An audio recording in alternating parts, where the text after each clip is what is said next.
आतंकवाद के विरुद्ध हमारा साझा और स्पष्ट रुख है। मुस्लिम देश में पीएम मोदी का भौकाली वेलकम।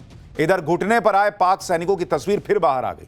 पाकिस्तान और बांग्लादेश बना रहे भारत को काटने का खतरनाक प्लान। पीएम मोदी मुनीर और यूनुस का इलाज करेंगे क्या? अब इसका चैप्टर। प्रधानमंत्री नरेंद्र मोदी इस वक्त मुस्लिम देशों के दौरे पर है और वहां गजब का वेलकम चल रहा है पीएम मोदी का। यहां मुसलमानों को भड़काया जाता है कि अरे मोदी मुसलमानों को पसंद नहीं करते। वहां देखिए मुस्लिम देशों के जो राष्ट्रीय अध्यक्ष हैं भाई, वो तो गजब लेवल पे स्वागत कर रहे हैं। मुस्लिम देशों में नरेंद्र मोदी का ऐसा स्वागत कि पाकिस्तान और बांग्लादेश भाई साहब तिलमिला गए होंगे। मुस्लिम देश पाकिस्तान जैसे भिखमंगे को तो कोई भाव देते नहीं, लेकिन नरेंद्र मोदी के लिए रेड कारपेट बिछा दिया। रेड कारपेट भाई, नरेंद्र मोदी को गाड़ी में बगल बैठा के गाड़ी चला रहे हैं ड्राइवर की तरह। ड्राइवर तो नहीं कहिए कि दोस्त हैं, लेकिन भाई खुद वहां के बड़े बड़े लोग कि भाई अपना भाई आया है। आपको बताएंगे कि कैसे पाकिस्तान में नेताओं से लेकर मौलाना तक भारत और मोदी को धमकियां देने में लग गए। आप देखिए पीएम मोदी का मुस्लिम देश में गजब स्वागत हुआ।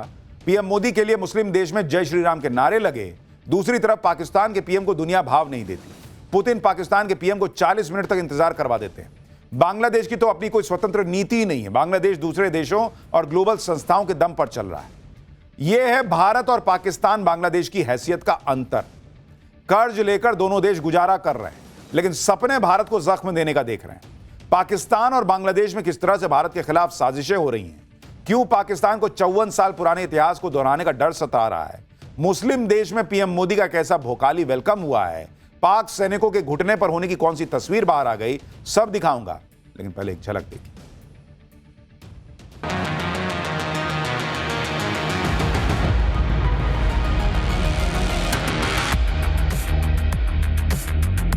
आतंकवाद के विरुद्ध हमारा साझा और स्पष्ट रुख है।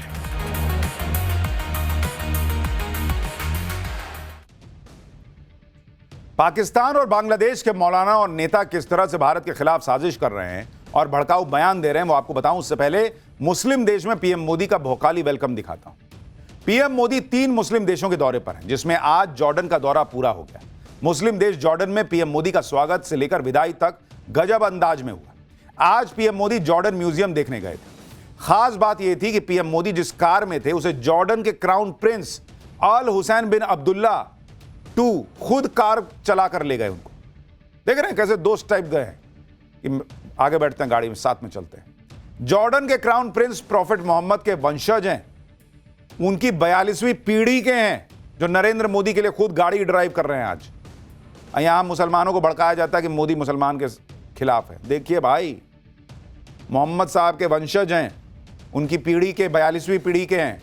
अब मोदी को गाड़ी में बैठा के लेके जा रहे हैं, खुद ड्राइव कर रहे हैं। जॉर्डन के क्राउन प्रिंस खुद कार चलाकर पीएम मोदी को एयरपोर्ट तक छोड़ने आए थे। ये तस्वीरें देखिए। एक मुस्लिम देश का भावी शासक प्रधानमंत्री मोदी को ड्रॉप करने आया। इतना ही नहीं, जॉर्डन के क्राउन प्रिंस तो रनवे पर तब तक खड़े थे जब तक पीएम मोदी प्लेन में चढ़ नहीं गए। यह है पीएम मोदी की ग्लोबल एक्सेप्टेंस। मुस्लिम देश होने के बाद भी जॉर्डन जानता है कि पीएम मोदी का स्टैचर क्या है। प्रधानमंत्री मोदी भी हर देश के साथ संबंध बनाने पर जोर देते हैं। सुनिए उन्होंने क्या कहा, फिर आगे की बात बताता हूं। वैश्विक स्तर पर भी हम करीबी संपर्क में रहे हैं। गाजा पर शुरुआत से ही आपकी बहुत सक्रिय और सकारात्मक भूमिका रही है।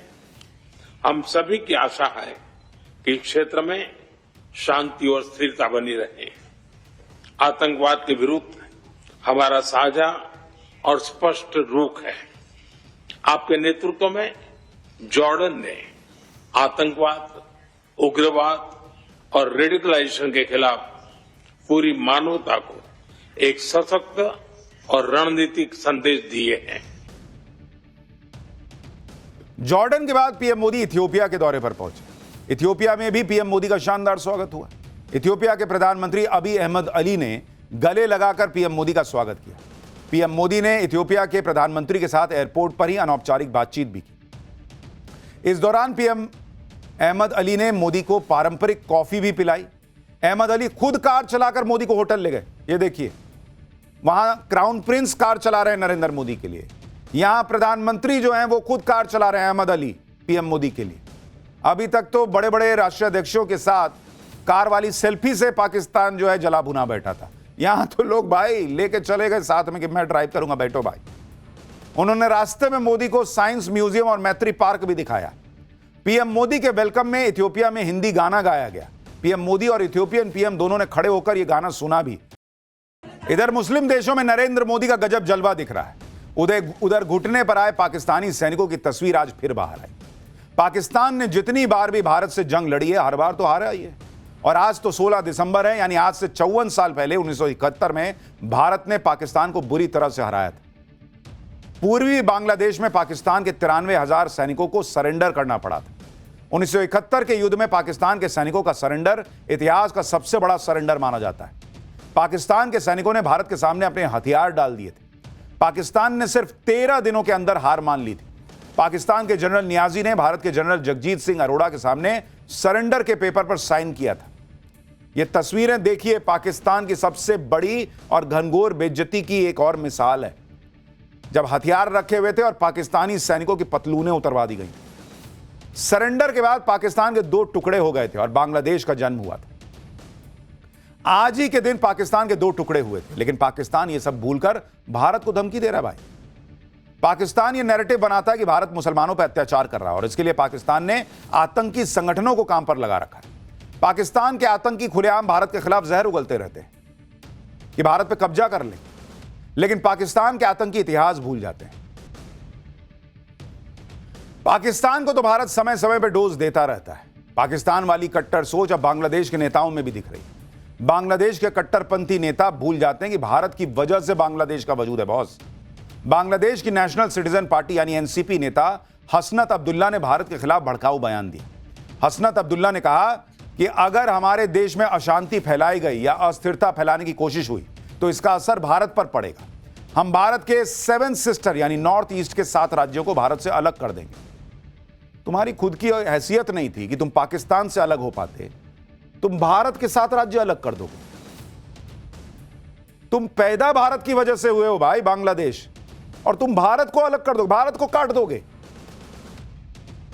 थोड़ा मतलब औकात आदमी को अपनी याद रहनी चाहिए। लेकिन ये लोग जो है ना, कट्टरपंथ इतना हावी है कि भूल जाते हैं कि बात किसके लिए कर रहे हैं, भारत के लिए कर रहे हैं। नेशनल सिटीजन पार्टी यानी एनसीपी का गठन शेख हसीना के खिलाफ आंदोलन के बाद हुआ, यानी जुम्मे जुम्मे पैदा हुए हैं।